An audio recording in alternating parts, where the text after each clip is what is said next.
This mission is annoying. Canyon of Mist. But is the canyon wild? Okay, you see this What the right heck here? is up with Dante's shadow?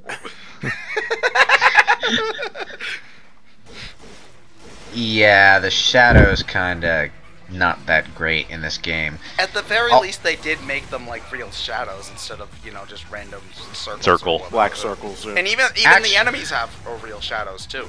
Yeah, yeah, it is like, you know, shadows weren't that common in games at this point, I don't think. I can give the game credit for trying at least. What the fuck did Sonic Heroes do wrong? The only cool thing about the shadows in this game, though, is if you beat hard mode, you actually unlock Sparta as an alternate Dante, with his monocle and his different devil trigger design, and etc., etc. And when you're walking around as Sparta, his shadow is the Demon Knight. Kind of like how in Bayonetta's shadow has butterfly wings for no apparent reason. Hey, listen! Yeah. This mission is annoying because basically you go through this one specific fork in the road 3 times, and you have to use the sparkly thing to determine which path is right. No, I'm not going to stay and fight. Fuck you. And of course, every time you get gradually harder enemies. Of course. Or at least what is in theory supposed to be a harder enemy. Because these are the easiest enemies in the game. You grinded for 3 years. How many of the upgrades, if you didn't grind, how many of the upgrades would you normally have at this point in a playthrough? Probably about half the Alistair moves and a couple Ifrit moves, plus blue orbs and purple orbs. It takes a couple playthroughs to get all of them if you're just going through. What do the purple orbs do? They increase your devil trigger. Purple orbs give you extra runes, yeah. And you get all of those by buying them. All right. You start out with 3, but you have to buy the rest of them. Okay. Mm-hmm.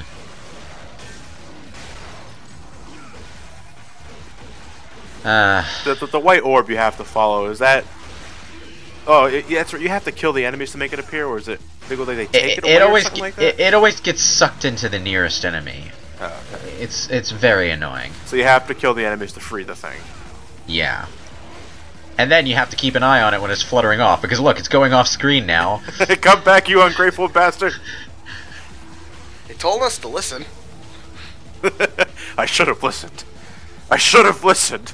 If it vanishes before you see where it goes, you're screwed. Well, you can guess. You can guess, but if you guess wrong, you're back at the beginning of the path. Like, back at the beginning of all 3 paths. And if you do get sent back to does the pattern change up, or is it the same one every time? It's random. Okay. So you can't choose your way just from memorization alone. Yeah. Nope. Well, you could. It would just take a while. Well, I mean, it's just luck based at that point. Yeah. You've gotta. What you said? You have to do this 3 different times. So. Yeah. Fuck, I can't remember the math for this.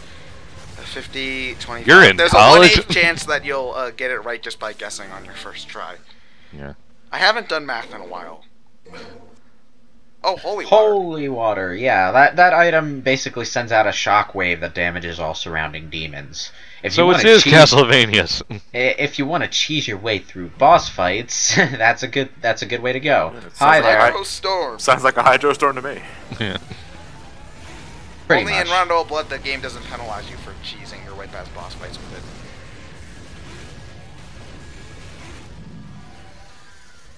I gotta say, I love games with dropkick moves. They're just like the most Red Hot Kick.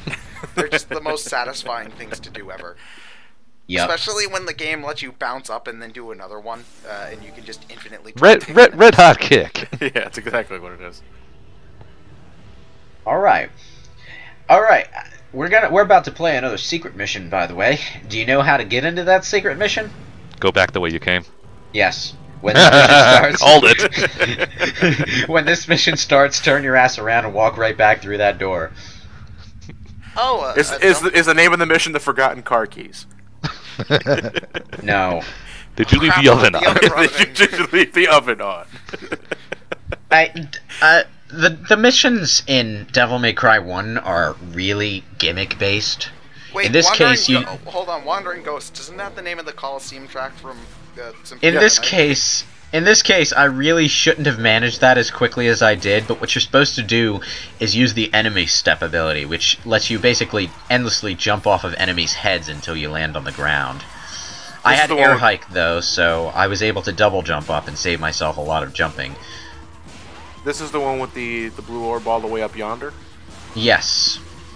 It was up in the sky, and you're supposed to enemy step up these enemies to get to it. But the thing is, you have to be pretty fast about it, otherwise they'll all float down, and they'll be nowhere near the orb, and you won't be able. Yeah.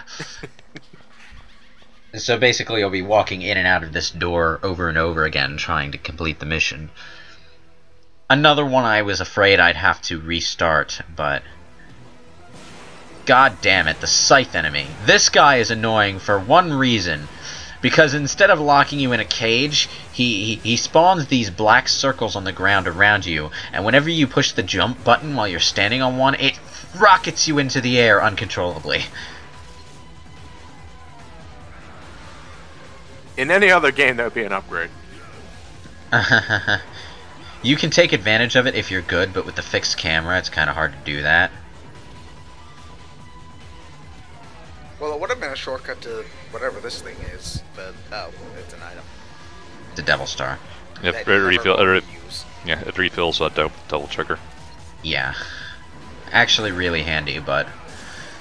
Well, because you use the double trigger all the time. Yeah. Devil Trigger... I'm not even using the Devil Trigger as often as I probably should, because Devil Trigger makes the game a hell of a lot easier, but... I'm a bit on the conservative side. Well, if you use it now, what if you need it later? Yeah, that's my usual thought process. Yeah. Every RPG ever. Well, then you have 12 Mega Elixirs at the final boss, and then you can just cheese your way past that thing, no problem. Yeah, but there's always a super boss after the game, or right before, so... You're supposed to use this moving platform to get around, but I have the double jump, so I'm just sort of, skipping past a lot of it. The double jump in itself was pretty expensive, wasn't it? Yes, in 1 and 3, you have to buy it, and it's very expensive. It's also very expensive in 4, but air hike is a generic move that you can use at any time in 4. In 1 and 3, it's tied to specific weapons. You need, I think it's Rebellion and Beowulf in 3. It's Alistair in 1. And you can't use the double jump while you're using other weapons. And that's partially why I switch back to the sword so often, because I need the double jump.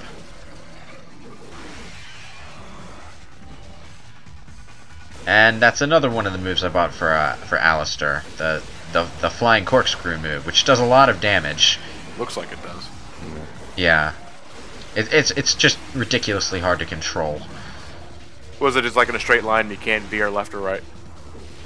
It's another lock-on move that shoots toward the nearest enemy, but you can't stop until it stops, so... that blade of grass was just right in front of the camera, and you could see how 2D... It looked like a 16-bit sprite the way the camera was looking at it. Well, that's what these things tend to be when you actually zoom in on them.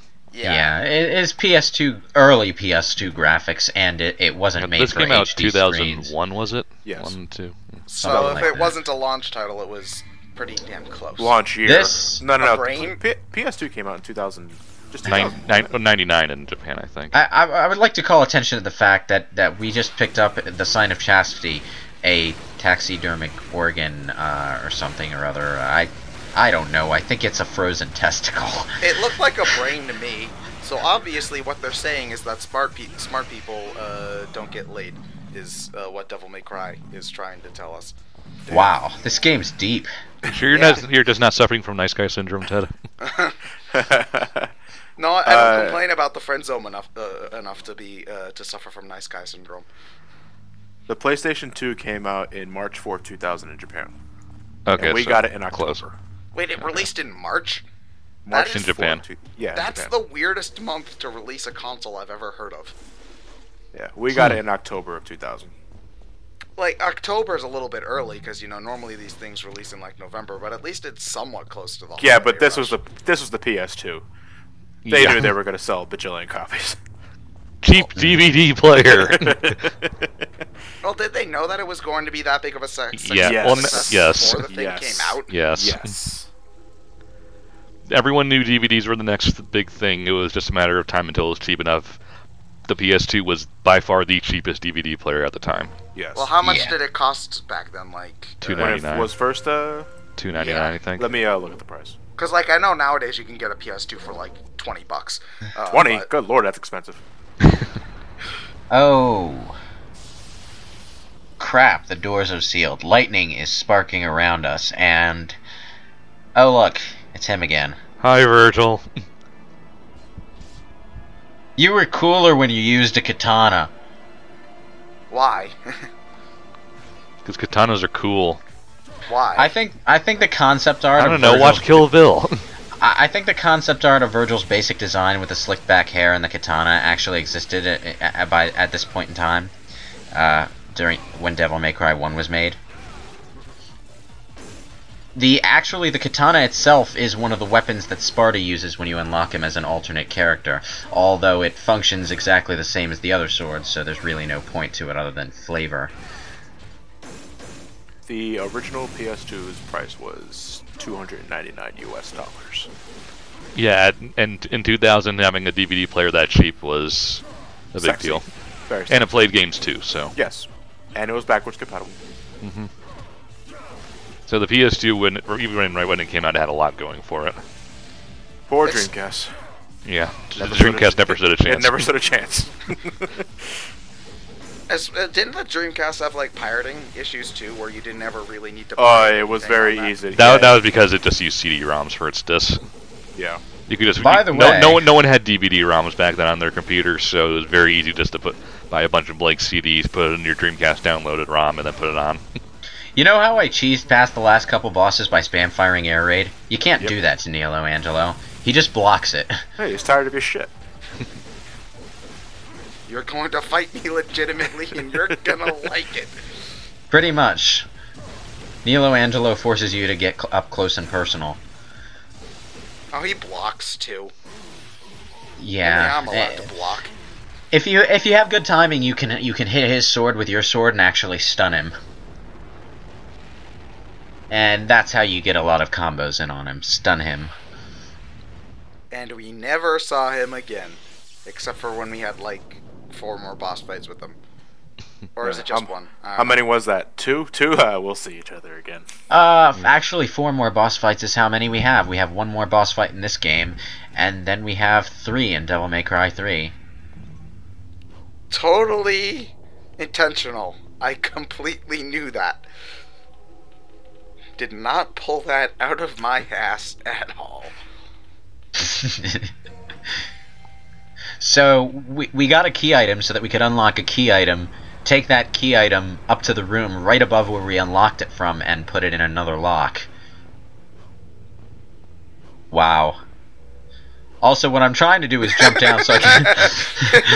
I'm trying to pick up that red ore, but it's not letting me. What do you care? You have everything. It's the But principle. it's glowing. You raging klepto. No, I want to get it too. I just found it more funny that Dante just kept on jumping over it with the long jump every time. Mundus is just watching in the background with the raising eyebrow. Yeah. The other games don't really do that. The other games don't really do this, but specific jumps in 1 are programmed so that you automatically long jump at a specific angle. That one specific jump just bites me in the ass every playthrough. They actually see Lewis knows that the enemy is actually recording all of Dante's movements, so he just spends a good 5 minutes jumping around like a dumbass to throw the enemy off. Oh, we're fighting the March Hare. This'll be easy. Why not?